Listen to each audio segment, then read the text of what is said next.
I am talking about our different layers in our abdominals, but I'm also talking about the muscles that are in your upper back, your lower core, and also your hips. So whenever we're working the plank, we're working our entire core.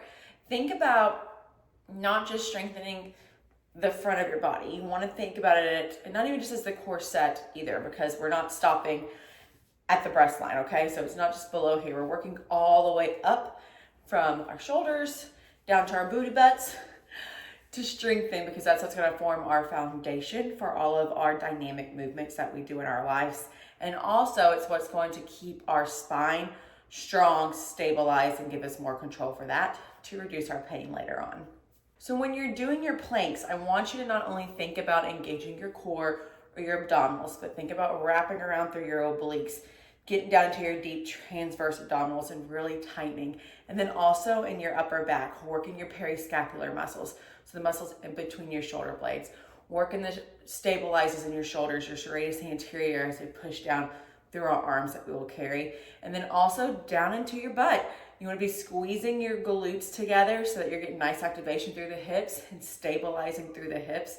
So you have more control higher up in your proximal core and then higher up in your kinetic chain, so that later on when we're doing dynamic movements, you've got more control distally in athletics or day-to-day activities. Okay, so some landmarks to learn first before we get into our planks is we always want our hands underneath our shoulders. So when we say that, shoulders should be down, pulled away from the ears, shoulder, elbow, wrist.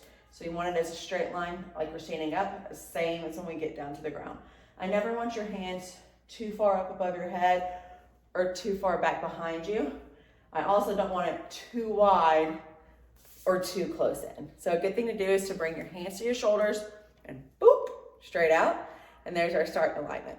Next, we always want to think about our neutral spinal alignment. So thinking about from the very base of our skull down through our thoracic spine into our lumbar spine to our tailbone. So you'll hear me talk about alignment a lot from the tailbone, boop, so we don't want to be arching our back or having that sway back. We're going to be posteriorly tilting the pelvis to keep the spine neutral if we need to, all the way up to the bottom of your skull. So lots of times we like to straighten our neck and push forward into a turkey neck and a duck butt, and we want to neutralize these even in our plank and be able to keep a strong neutral spine. This is what's going to form the foundation for your spinal alignment and for your core strength and stability. Finally, as we go down the kinetic chain as we're doing our planks, you want to also think about your hip bones, your knees, and your ankles, and those being in alignment as well too. So whenever you're up, down away from the floor, you've covered our shoulders and our spine, going down into our legs next. All right, friends, so we're gonna start with the modified plank first and then work our way up. So coming into the plank, remember all of those steps that we talked about previous in this video. Hands to shoulders, we're gonna set that up first, okay? And then you want to lower down to that alignment that we talked about. So your spine is neutral. We're not jutting up, you're tucking your chin into, pulling back. You don't wanna be tucking it into your chest, because this is what that looks like. You just want to create a neutral spine. I'm actively squeezing my glutes, pulling in my core, and then I want you to keep your shoulders down away from your ears, pulling the belly button into the spine, wrapping that corset around if that's something for you to think about, and then squeezing your shoulder blades together, pushing your palms into the floor, which is going to activate your serratus anterior, which is a shoulder stabilizer, and then we're working that full body. Let's bring it up to the next level. We're going into our full plank. So hands underneath the shoulders. I also find when you're progressing into this, start from the level 1 plank, modified on your knees. Really find your form here. Find how it feels. Feel all those muscles engage. Bring your toes up. And then using your core and using your quads, you want to engage your quads to straighten your knees. And then you should be able to maintain this entire form as well. So I'm pushing the floor away, shoulders down away from my ears, squeezing my shoulder blades together, wrapping my belly button in, wrapping my core around, squeezing the glutes, squeezing my legs. Remember guys, this plank is a very active pose. Holding here. Now let's say I was going for a time and my form starts dropping. Then I'm gonna drop to my knees and maintain a form that I can in the correct posture. Another modifications that you can do for the plank is maybe if it hurts your hands to be up into full plank, you can always grab 2 dumbbells so that you have more of a neutral wrist alignment versus going into this heavy wrist extension. Hold on to dumbbells, or you can perform planks on your knuckles. Like this, I would suggest more of your dumbbells first just for safety. So that's always an option as well too. And again, just showing you the hand placement versus the form.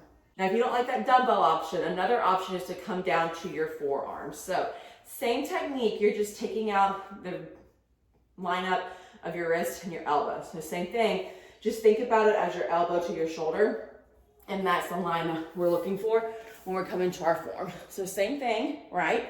My spine is neutral. I am pushing my elbows into the floor, squeezing my shoulder blades together.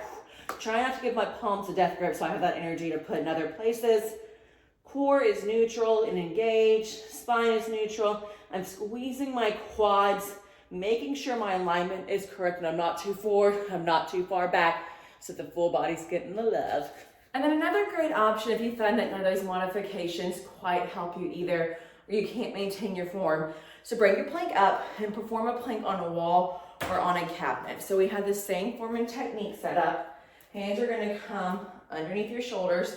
I know you can, what I mean by that, you just know my shoulders are all the way back. So if I drew a straight line up, it would be going above my shoulders. So that's why I bring myself forward so I have that line. And guys, if you don't know what that looks like, set your camera up and film yourself so that you can see. And then you can kind of work on just bringing your feet away from that structure. See how I have that Donald Duck butt and I tucked it under so my spine is neutral. And then holding your planks here, either back with feet flat or up on tiptoes. It doesn't quite matter, guys. Big thing is watching your form and alignment and really making that muscle-mind connection here. Squeezing the core around, belly button into your spine, squeezing those shoulder blades together and engaging your glutes. Thank you guys so much for being here today to learn about the plank with me and learn more about diving into our full core and not just the abdominals. If you have any questions, as always, please leave them in the comments and make sure you subscribe so we can continue on this journey together.